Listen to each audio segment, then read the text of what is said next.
Stoneham Golf Club, hole number 1, par 5, 499 yards long. You should be able to drive over that bunker on the left hand side, you can see. I managed it, so most of you guys who are big hitters will be able to do that. My second shot in was with a 5 wood, and as you can see it's all downhill for the last sort of 70 or 80 yards. I hit quite a good 5 wood down and I was about 50 yards short, so I reckon you big hitters should be able to get there in 2. The green does fall from front to back, so if you are short, be careful with your third shot you don't go over the back. Having said that, there's no trouble at the back, it's just like a green bank to come over back up to the hole. Hole number 2 is a par 3, 190 yards long, bunkers left and right. Again, I decided to choose 5 wood. I was playing off the white tees as this was Sunday night and nobody around at all, and I hit quite a good 5 wood in, and I was pin high right hand side of the green.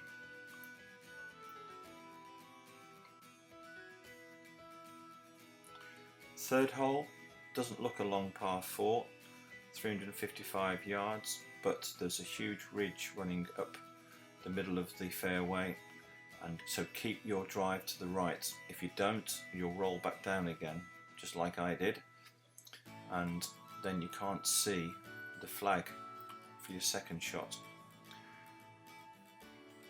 I hit about a 6 iron in for the second shot, went to the right of the green, and unfortunately short-sided myself and didn't have much of a shot in, so I bogeyed this hole. But again, not much trouble at the back, only a green sort of bank again around the green.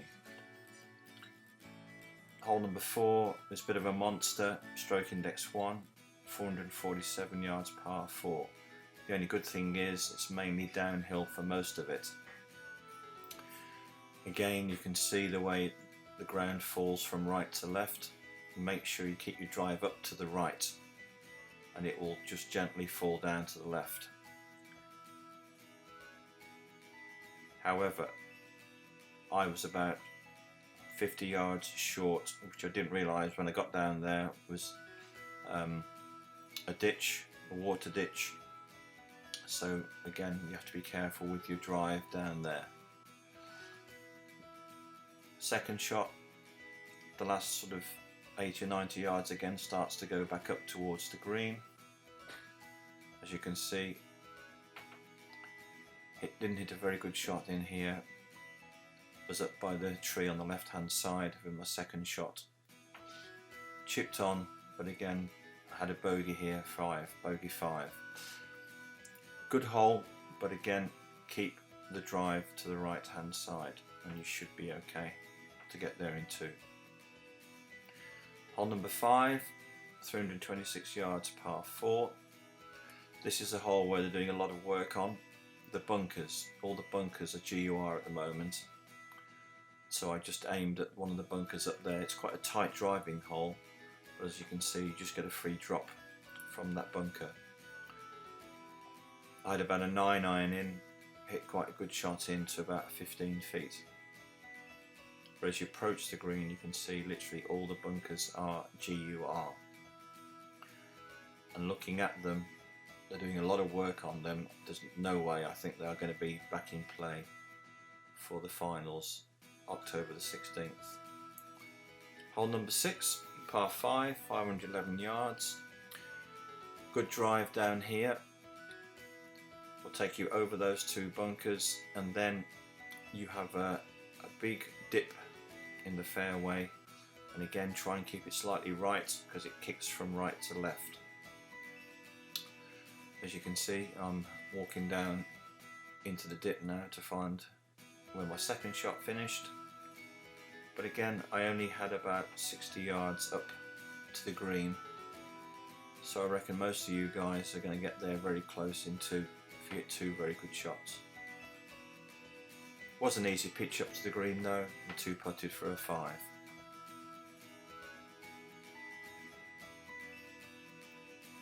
Hole number 7, bit of a monster par 3, 231 yards, but again it falls from right to left.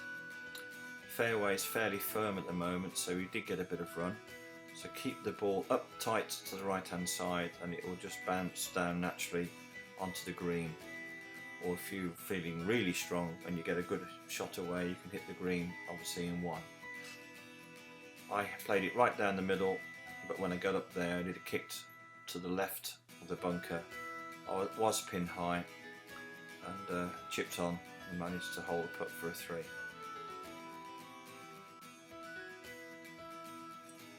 Hole number 8 again is a par 3, a little shorter, 167 yards, but this is across a fairly big ravine and there's a big bunker guarding the front of the green.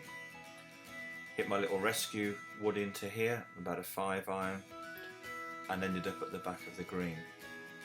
So get a good shot away, shouldn't hold any troubles this hole for you. 2 putts for a 3 on this hole.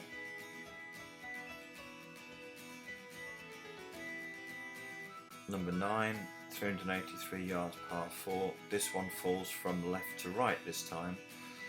It's very undulating, this course, and it's going to take a lot out of you, I'm afraid. Very up and down. But again, hit a good drive down here. Only had about 80 yards to the flag. So most of you guys are going to get very, very close with your drive to the green. Again, you can see the green is banked. There's nothing really behind it apart from a grass sort of bunker, and a few deer came out to see us as well as it was getting late into the evening. The heather though is very, very tough. If you do find yourself in the heather, be very careful. Risk breaking stuff, I'm afraid. Hole number 10 was a par 3, our final hole, because it was getting so dark by this stage. Again, hit my rescue wood in and hit a good shot just to the front of the green. Just a quick shot of the heather again there, but it is amazingly tough stuff. 2 putts for a 3 just to finish off with. Just like to thank Sue for doing a bit of videoing. It was very difficult to do under difficult circumstances. We're rushing around. We managed to get 10 holes for you to have a look at.